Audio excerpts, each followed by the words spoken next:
Hey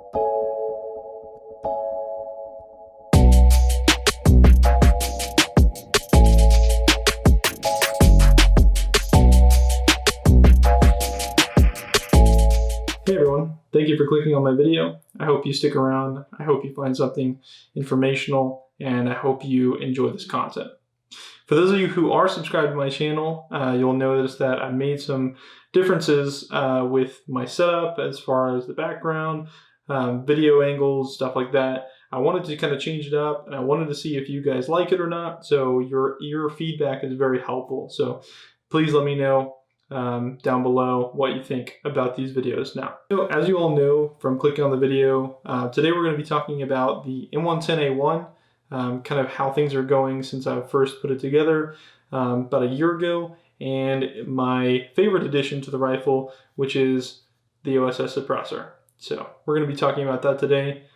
Stick around. Before I get into the OSS suppressor, I wanted to put it up next to some of my traditional Baffle Style suppressors. And there is a reason I'm saying traditional Baffle Style, which we'll go into further. But for those of you who don't know, this is the AAC M4 2000, and this is my Surefire RC2. These two are both 5.56 suppressors, and obviously this one is a 7.62 suppressor. But those of you who don't know how a suppressor works, it's a series of baffles with holes in the middle of them, and their function is to slow down the hot expanding gas. So as you fire a rifle, the bullet's exiting the muzzle, there's a lot of hot gas repelling it. That hot gas is a lot of what the sound is. And the suppressor's job is to slow down that gas so it can cool and slowly, reach the atmosphere. So that's kind of the idea behind a suppressor.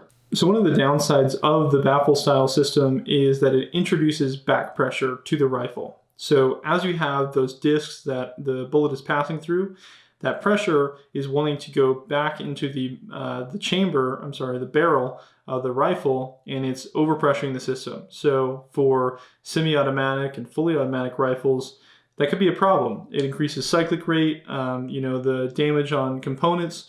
Those are all things that are increased as you add additional back pressure.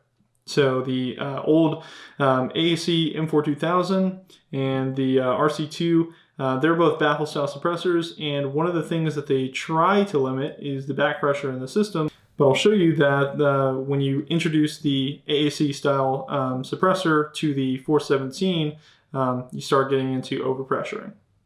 Now that that's out of the way, we're going to take these suppressors away, and we're going to specifically talk about the OSS. So as you can tell, the OSS kind of has these weird little openings in the front end of the suppressor, and it looks different. That is part of the operating system. So back when OSS first was founded, their first style suppressor was this big, crazy looking jet turbine, hexagonal looking, it was wild.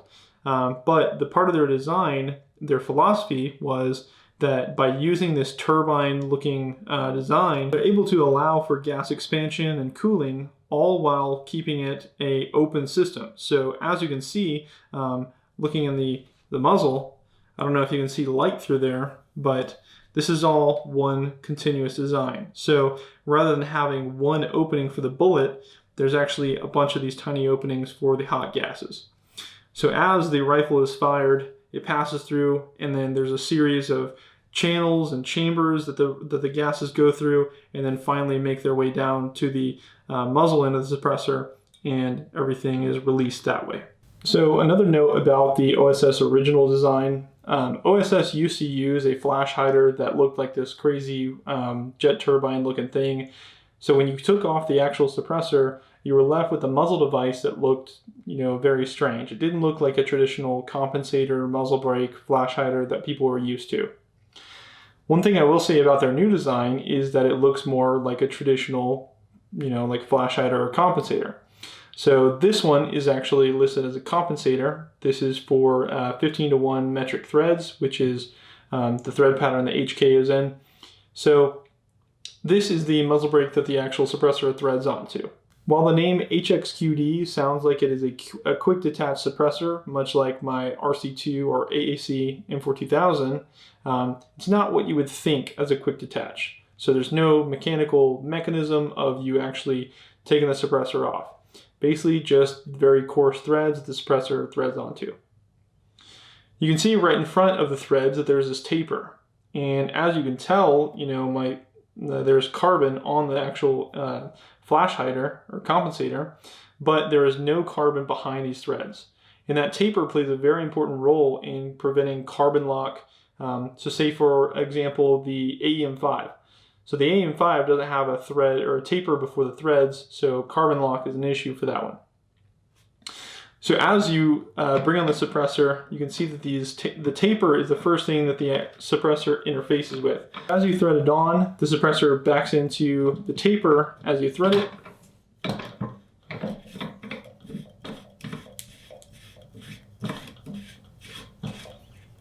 And now it's fully tightened. Looking at the muzzle of the suppressor, you can kind of see that these ports are angled.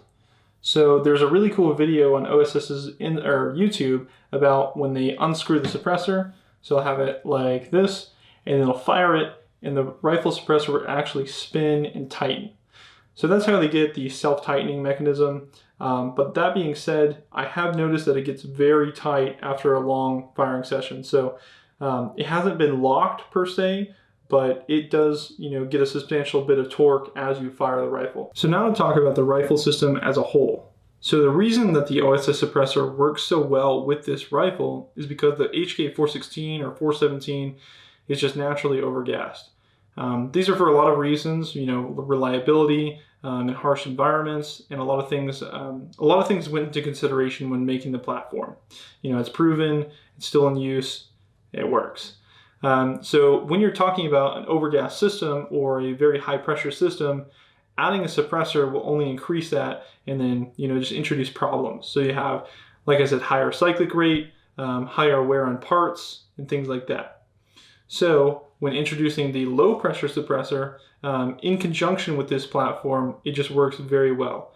I'll play some footage of when I had the AAC SDN6 paired with this rifle. I want you guys to notice the ejection pattern and notice how close it comes to hitting my support hand, which is basically at the 12 o'clock.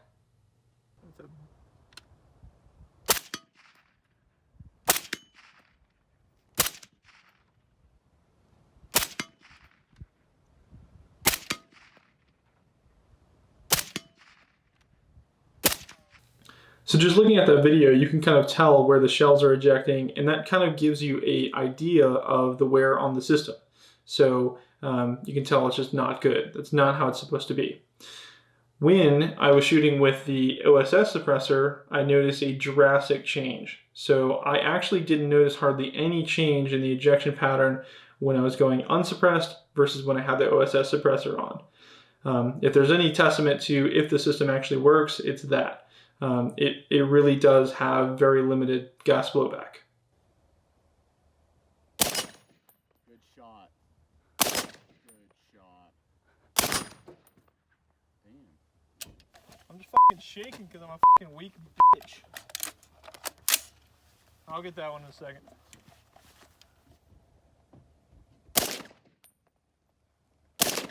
God damn it.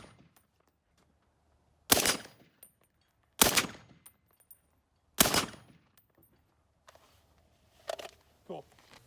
But gas blowback isn't the only consideration you should have when buying a suppressor, and that wasn't the only consideration that went into this rifle system. So with any rifle suppressor, you have to take into consideration things like durability. Is it going to hold up well in the field over a long period of time? Replacement cycle, its sound suppression. So its sound suppression does matter. And then parts wear. So, is it going to break the actual host? Is it going to introduce a lot more problems to the actual weapon host? So there is a lot of considerations that the military goes through when they buy a suppressor, and I think that that kind of translates to the civilian market.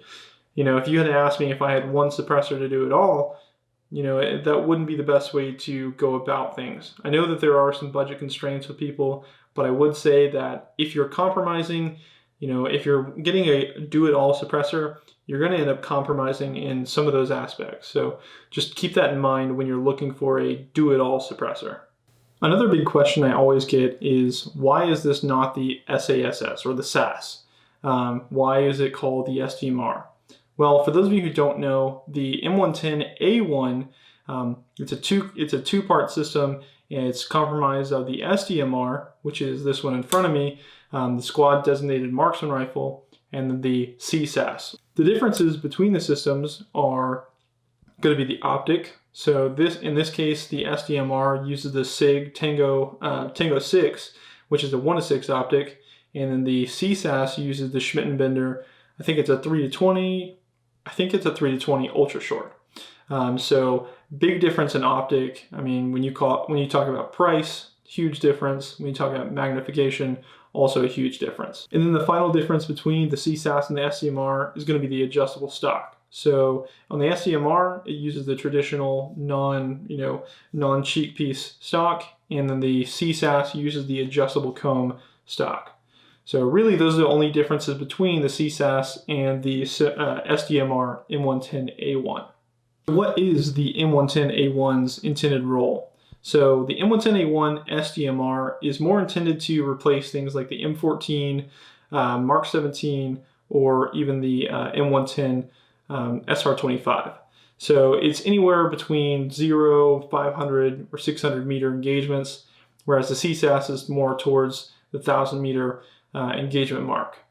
There is a lot of politics that goes into choosing the military rifles, but I really do think that they made a good choice with the HK rifle, just because it's insanely accurate and it's very reliable.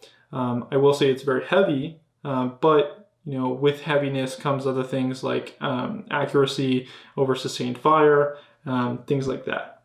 So now the million-dollar question is going to be, is the OSS suppressor a good suppressor? Or is it the suppressor I should buy next? And to that, I would just say, it depends. So like everything, and like I said, there's not a do-it-all suppressor. You're going to make compromises with each suppressor you buy. You'll have durable suppressors, quiet suppressors, and then you'll have suppressors that work well with the gas system. In this case, that is the latter. So this suppressor works very well with things like piston-driven ARs, piston-driven AKs. I've seen a lot of people use them on AKs and get really reliable results. So the OSS suppressor works very well with overgas systems, and I think that's where it shines. I have noticed that when I shoot the OSS suppressor, it is very quiet at the shooter's ear. So when I'm shooting it, I don't notice any difference between say a Baffle Style suppressor. But I will say that if I am letting someone else shoot it, I have noticed a substantial difference with the sound of the firearm. So when I'm standing next to someone and they're shooting it, it's very loud.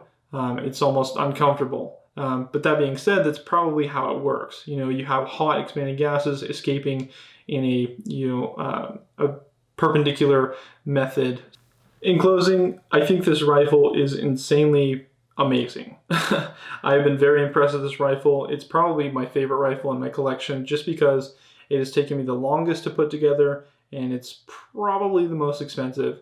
But that being said, I am extremely proud to own this rifle and extremely proud to say that it's done.